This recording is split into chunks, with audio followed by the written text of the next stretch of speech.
Hey everybody, Reefgrrl here, and welcome to my channel.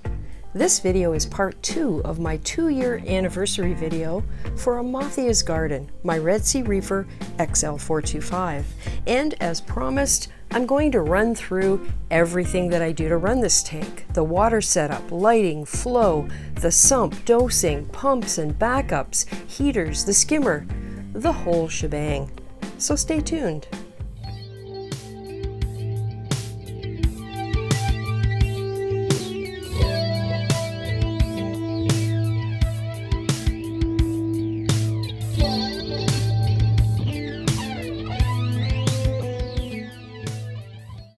Starting with the foundation, this is my 5-stage RODI system. This feeds into this large tote. You can see there's a float switch on the other side of that, so it's automatic. When I take water out, it refills until the float switch deploys. And down here is the salt mixing tote. I open this valve to put water down there, and it goes from the top tote to the bottom tote. Very, very simple, gravity fed. I have 17 gallons of water in here, getting ready for a water change. When that blue screen turns green, it'll be warm enough to add the salt and mix it up. There are 3 power heads in here to mix up the salt, 2 small ones at the bottom, front and back, and 1 large one at the side. I've been using Fritz RPM salt for almost 2 years now, and I love it.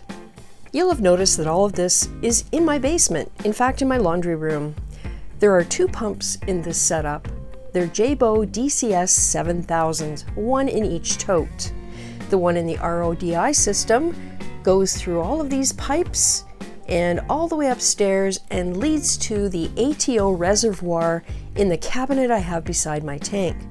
The DCS 7000 controller is in the drawer in that cabinet, so I don't even have to come downstairs if I want to refill my ATO, because I can pump the water up. Similarly, with the saltwater tote, the DCS 7000 down there pumps the water from there up to the sump of Amathia's Garden. That's where I do my water changes. And this is a change we made after the fact when I added mollywood to the setup. I needed a way to do water changes quicker and easier in mollywood, so we split the supply line into 2. Both these hoses run upstairs, and I set these valves however I need to do whichever water change I'm going to do at that time. 1 pump, 2 separate capabilities to do water changes. It's really awesome. And the controller for the DCS 7000 that's in the saltwater tote is also in the drawer in the cabinet right beside the tank. I'll show you that a little later. And one final thing. Because the totes are opaque, we added lengths of clear hosing to act as sight glasses so we could see what the water level is. We calibrated and marked gallons. Makes it really easy to know exactly how much water I'm dealing with when I have to mix salt. So this is where good water starts. And we're back upstairs. Let's talk about lighting. I have a Kessel AP700. I've had it since day 1 and I love it. I had T5s for a while as supplements, but I never really cared for the color effects. So I added a pair of Orphec OR120s as supplemental lighting, and I love them. My tank definitely responds to this lighting. Presently, I have them on for roughly 4 hours a day. I've been gradually increasing the photo period and noticing benefits. The color I chose was Blue Plus because corals benefit from blue spectrum lighting. As you'll notice, I like to run my tank very blue. Next, I'd like to talk about flow. When I set up this tank, my target was to be able to have random chaotic flow everywhere, stronger in some places, softer in other places. To do this, I'm using 8 power heads plus a random flow generator nozzle. I have a pair of Tunzi 6015s on laminar flow, one on the right and one on the left. The water that comes from those 2 power heads gets picked up by the random flow generator and thrown around. For chaotic flow, I have 2 Jebao nano wave makers, one RW4 and one PP4. one on the left, which you see here, and the other one on the right. These are perfect for the 24-inch front to back distance the water has to travel. And you can see there that there's a lot of water moving at the surface. Here's where my controllers are. There's the controller for the right-hand wave maker, and there's the controller for the left-hand wave maker. Excuse the dust. This is how it really looks most of the time. And for intermittent flow, I have 4 Hydor Coralia 240s, and they're run through this Hydor Smart Wave. I love this thing. You can see that each of the outlets has a splitter, so I am able to run a total of 4 power heads on 2 plugs. They're run so that, for example, this one will be on for 10 seconds, and when it shuts off, the one below it will come on for 10 seconds. And they alternate. This is duplicated on the other side of the tank, although those power heads are in slightly different positions. I do have one on each side that is aimed along the back behind the rocks, because I knew it would be really important to keep detritus from settling there. The other 2 are in locations that required specific types of flow for very specific corals. The power heads do require maintenance to maintain the proper flow, but because of their design, it's simple, quick, and easy. And here's my one little concession to Wi-Fi automation. This is how I dose Calc. I use the Camor Dripping Pro, which is intended for watering plants, but let me tell you, it works really well for this. I mix the Calc at half strength for the solution so that it reduces the chances of the pump or the hose getting clogged. That's often a problem with dosing Calc, so I've read.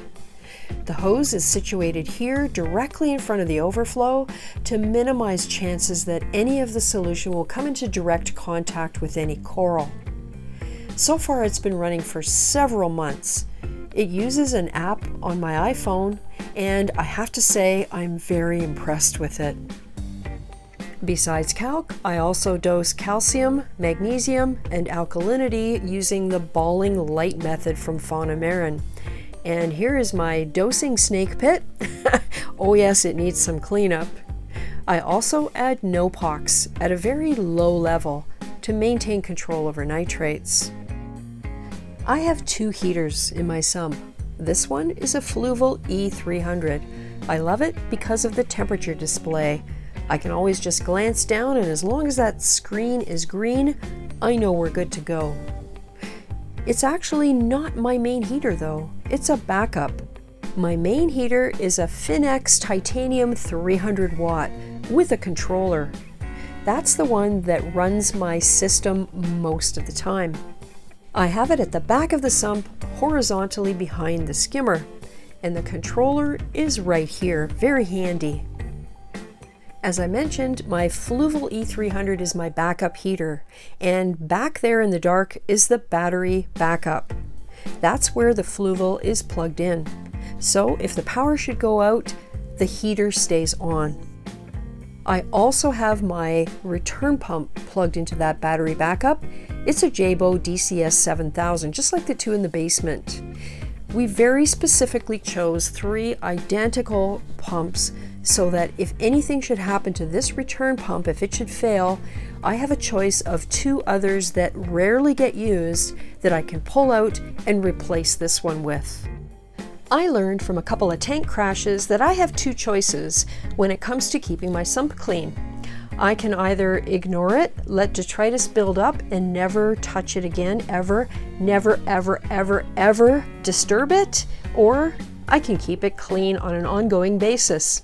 So that's what I've decided to do, is keep it clean as much as possible.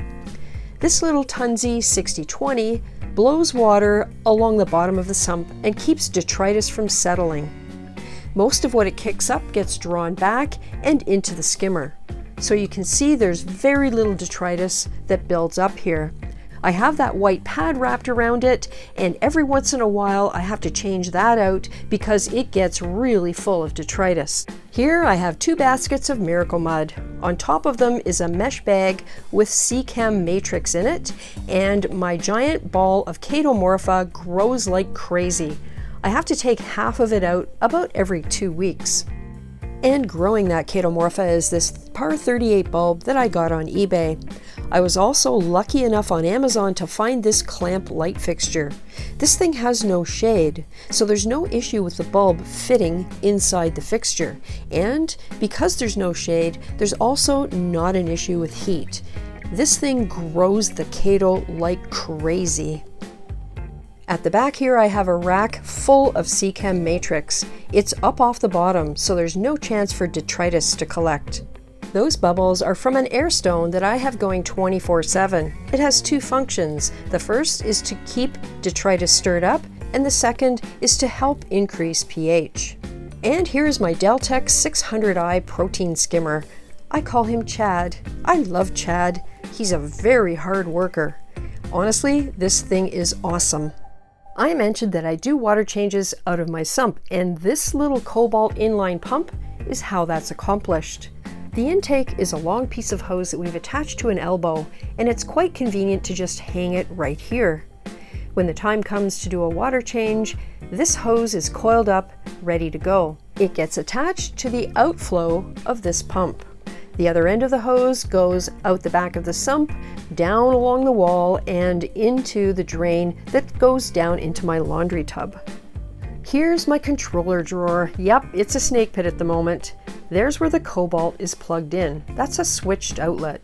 So when I'm ready to go, I just flip the switch and the pump turns on. Above and below the cobalt switch, you can see SW and RODI. Those are connected to the pumps in the basement, so this is where I control those. There's some major reorganizing to do in this drawer. I have the timer for the Orphec lights plugged in here, and also the Wise webcam is plugged into the very front of the power bar in the outlet that's always on. But it is messy. And let's not forget bubble scrubbing. Every night for about 2 hours using a Tom Aqualifter and pulling in outside air. Well, that concludes our tour, and I hope you enjoyed it. If you have any questions, please leave a comment below and I'll do my best to answer them. And by the way, there are videos on a lot of this stuff, so check out some of my playlists for modifications and reef things I've done, or even the Red Sea XL425. If you're looking for something specific and you can't find a video, please just leave me a comment, and if I have done a video, I'll reply with a link. And if you've watched this far, you are a superstar. Thanks so much. I really do appreciate it.